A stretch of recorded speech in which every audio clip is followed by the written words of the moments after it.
Fala galera, bem-vindo a mais um vídeo aqui no canal. Mas antes de começar o vídeo, já pode deixando seu like aí, se inscrevendo no canal e ativando o sininho. Então galera, vamos fazer aqui uma reação, né? E eu corto o canal da SPN Brasil, comentando tudo, né? Sobre o confronto entre Flamengo e São Paulo pela Copa do Brasil, né? O Flamengo vencendo, vai para mais uma final, né? Que a primeira foi a Libertadores, que já está contra o Atlético Paranaense. E se vencer nesse jogo, pode enfrentar tanto o Fluminense como o Corinthians. Fique aí com o vídeo. Flamengo e São Paulo, que jogam amanhã no Maracanã, 9h30 da noite. Primeiro jogo, 3-1 para o Flamengo. O Flamengo pode perder por 1 gol de diferença. Se o São Paulo vencer por 2 gols de diferença, a decisão irá para os pênaltis. Se vencer por 3 gols ou mais, estará classificado. E o Flamengo voltará amanhã ao Maracanã com o time considerado o principal, a força máxima, o time das Copas. Será a 8ª vez que o Flamengo entrará em campo com essa formação. Até agora, 6 vitórias e 1 empate. Qual é a formação? Deve ser essa aqui: Santos, Rodinei, Davi Luiz, Léo Pereira e Felipe Luiz. Thiago Maia, João Gomes, Everton Ribeiro e Arrascaeta. Pedro e Gabigol, que estão aí há um tempo, principalmente o Gabriel, não jogou no meio de semana, não jogou no final de semana, eles vêm aí de um tempo de descanso, ou seja, o Flamengo vai com o time considerado o principalzinho para o jogo de amanhã.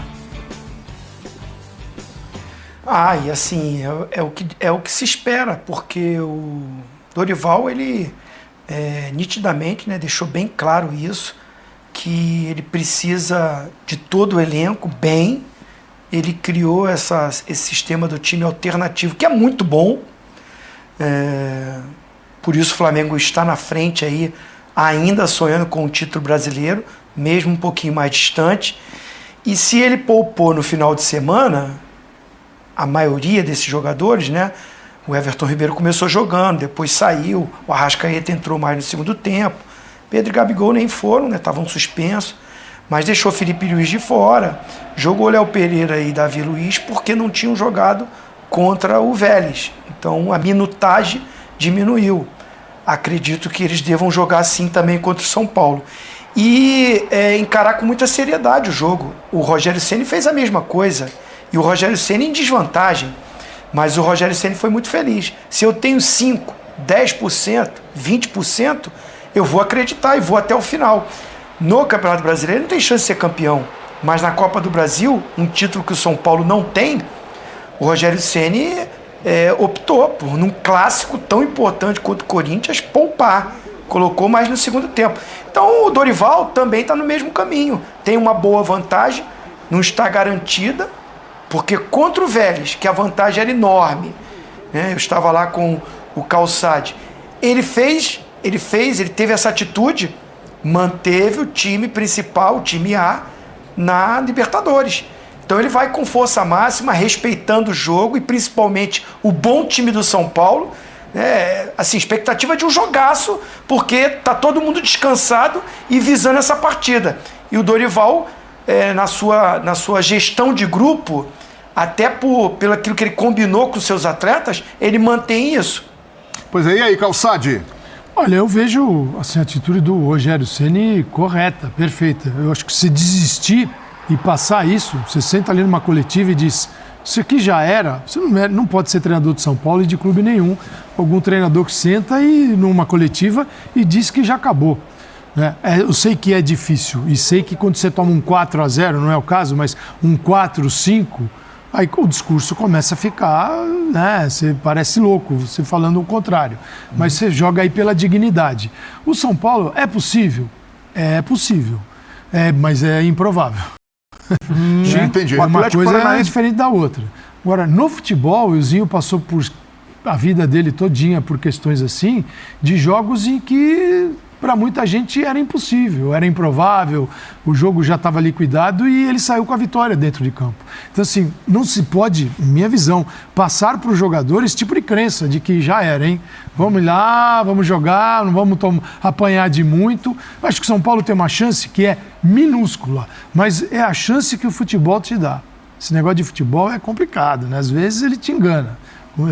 Não é só a Libertadores que é o futebol é traiçoeiro. Então, cara, você tem que acreditar. Copa do Brasil, o que é, João? É Maquiavélico. Maquiavélico. Você tem que passar pro teu time isso. Você não pode pegar pro teu time, já levar teu time de cabeça baixa, falar, já era. Aí você tira todo mundo para apanhar bastante aqui.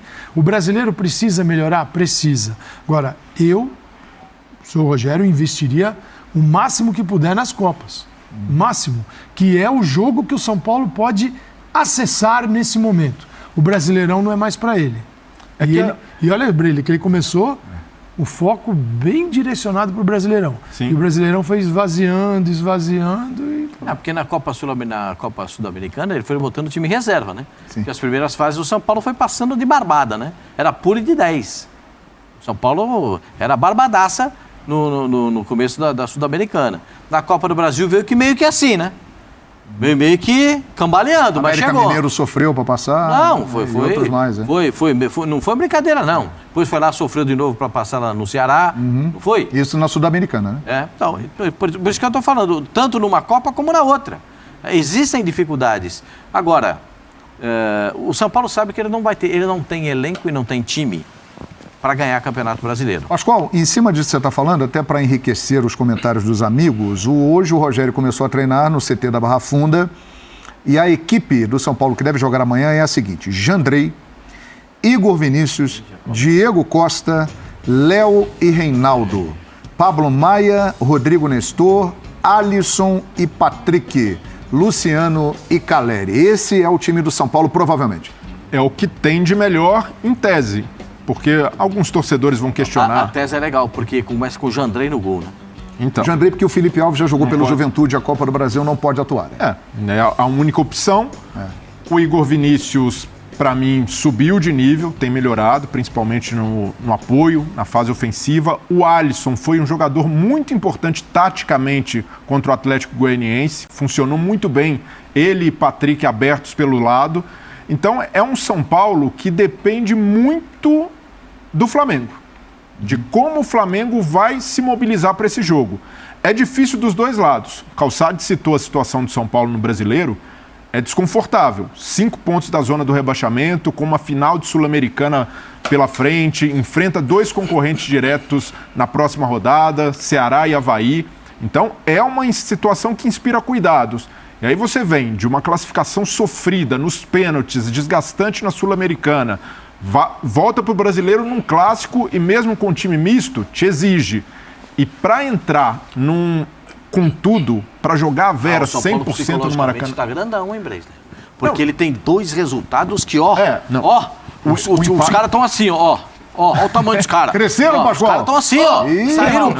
Os caras estão gigantes, meu senhor. Não, mas Pô, do jeito que a festa que a torcida fez naquele jogo do Atlético Goianiense, a torcida parecia estar em êxtase. No jogo do Corinthians, com um time que não era nem o titular. Então... Puxa vida, o time do São Paulo vai chegar grandão contra o Flamengo. Aí no Maracanã. Contra o Flamengo. Lotado.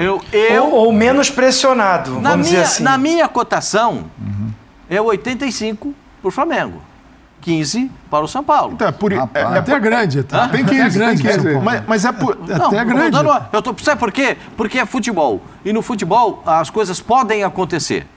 A gente não sabe. E é por isso que depende do Flamengo. Exatamente. Porque se o Flamengo entra com mobilização de um jogo de semifinal, de Copa do Brasil, para jogar no auge da sua intensidade, é muito difícil para o São Paulo. Pelo que o Flamengo joga, pela diferença de qualidade técnica. Então, e é difícil para o lado do Dorival também conseguir que esses caras encarem o jogo com a seriedade necessária. Por mais que seja o São Paulo, por mais que seja uma semifinal de Copa do Brasil, há uma vantagem muito considerável para o lado do Flamengo. Sim, mas Pedro e Gabigol já estão descansando tem um tempão. Sim. Os caras estão confortáveis. O Gabigol jogou a última vez há 10 dias, Pascoal. O Everton Ribeiro saiu de campo contra o Goiás, vendo a imagem dele, preocupante, né? Ele passou mal na concentração, teve uma indisposição. O santo e debochado, o Arrascaeta, está com uma dor no pubis. A gente não sabe se ele vai ter suporte para 30, para 25, para 40 minutos. Aí sim o Dorival pode agir, né, pensando objetivamente na situação do jogador. Aí é a hora de agir com a vantagem que ele tem. tem uma vantagem no primeiro jogo.